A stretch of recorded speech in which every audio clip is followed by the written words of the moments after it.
Algumas histórias começam com um simples boato, outras com uma imagem. Essa imagem particular foi suficiente para fazer o mundo inteiro perder o sono. Você provavelmente já viu, ou pelo menos ouviu falar dela. Olhos enormes e saltados, um sorriso rasgado, quase caricato, pele tensa, pálida, esticada ao ponto de parecer que vai rasgar, e um olhar que parecia te ver de verdade. Essa é a história da Momo. O que quase ninguém sabe é que tudo começou de um jeito muito mais estranho e muito mais silencioso do que os jornais e os vídeos por aí contaram. A lenda urbana que conhecemos é só a ponta do iceberg. A verdade, ou o que se acredita ser a verdade, é bem mais perturbadora. Vamos voltar ao início. O primeiro contato. Tudo começou com mensagens anônimas enviadas para usuários aleatórios em grupos de mensagens. Números desconhecidos com códigos de área do Japão, Colômbia, México apareciam do nada. Junto com o número vinha aquela foto da criatura e uma frase curta que viria a se tornar icônica. Você me chamou? No começo todo mundo achou que era só uma brincadeira de mau gosto.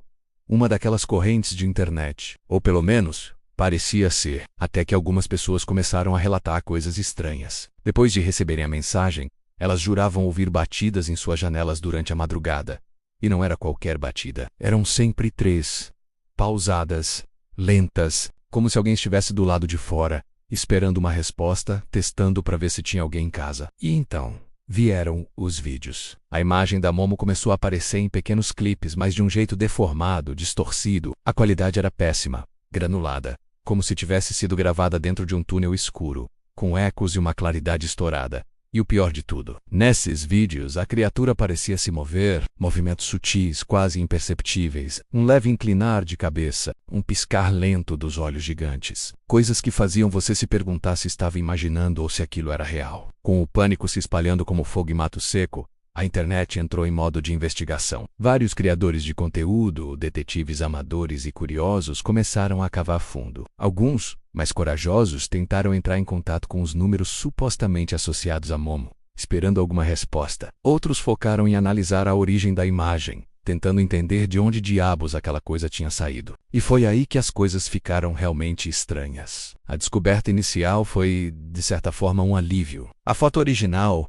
era de uma escultura, uma obra de arte japonesa chamada Mother Bird, ou Bumi em japonês, criada pelo artista Keisuke Aizo e exposta em uma galeria em Tóquio. Era uma peça de uma exposição sobre fantasmas e monstros do folclore. A escultura em si, embora sinistra, era só isso, uma escultura inofensiva, parada. Mas as versões da imagem que circulavam pela internet não eram idênticas à escultura real. A cabeça era a mesma. Os olhos também, mas a expressão não. A Momo da internet parecia mais viva. Havia diferenças pequenas, quase imperceptíveis, que só um olhar muito atento notaria. O ângulo do sorriso era um pouco diferente. A sombra sob os olhos parecia mais profunda. Era como se alguém, ou alguma coisa, tivesse pegado a foto original e feito uma atualização, uma versão 2.0 mais sinistra. Várias análises forenses digitais foram feitas por especialistas em edição de imagem. Ninguém conseguiu identificar claramente quem estava por trás das modificações. Os metadados das fotos estavam corrompidos ou apagados.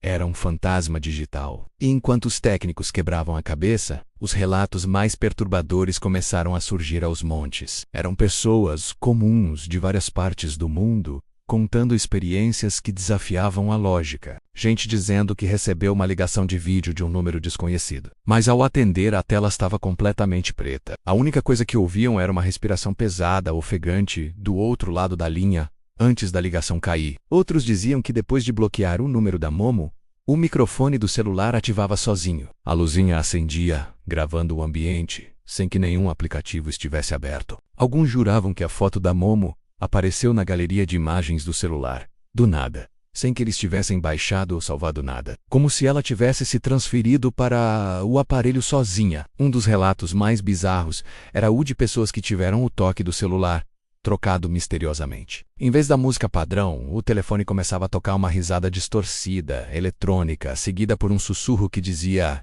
"Eu te vejo". Mas o que gelava a espinha de verdade eram os relatos envolvendo crianças. Pais desesperados contavam que seus filhos pequenos, que mal sabiam usar um celular, começaram a falar sobre a mulher dos olhos grandes. Diziam que viam a Momo parada na porta dos quartos à noite, imóvel apenas observando do escuro, como se estivesse esperando a criança dizer um simples oi para poder entrar. O ápice dessa onda de terror foi o que ficou conhecido como o incidente final, embora nunca tenha sido confirmado oficialmente. A história conta sobre um pesquisador de segurança digital independente, cujo nome nunca foi divulgado por motivos de privacidade e segurança. Ele decidiu levar a investigação a um nível extremo. Ele compilou uma lista de todos os números de telefone que já haviam sido associados a Momo e resolveu fazer um experimento. Ele mandou uma única mensagem, a mesma mensagem, para todos os números da lista ao mesmo tempo. Eu sei quem você é. Durante horas nada aconteceu. Ele pensou que tinha sido uma perda de tempo. Até que, pontualmente às 3 da manhã, ele recebeu um retorno. Não era uma mensagem de texto, era um arquivo de áudio. O áudio era quase ininteligível. Tinha chiados, falhas, ruído branco. Mas, por trás da estática, era possível ouvir algo que parecia ser uma voz repetindo aquela mesma pergunta.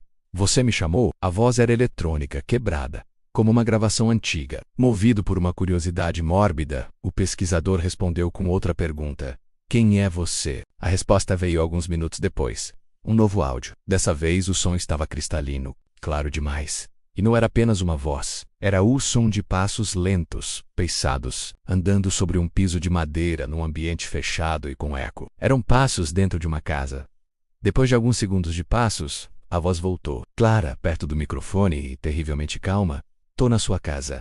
A gravação termina abruptamente com o som de uma porta de quarto rangendo ao abrir. O telefone do pesquisador ficou offline logo em seguida. Ele nunca mais postou em nenhum fórum. Sua identidade online desapareceu. A história se espalhou como uma lenda, um conto de advertência para aqueles que ousam cutucar o desconhecido. Então, o que foi a Momo? Realidade ou um caso massivo de pânico coletivo? A verdade provavelmente está no meio. Nunca existiu apenas uma Momo. A escultura deu a cara.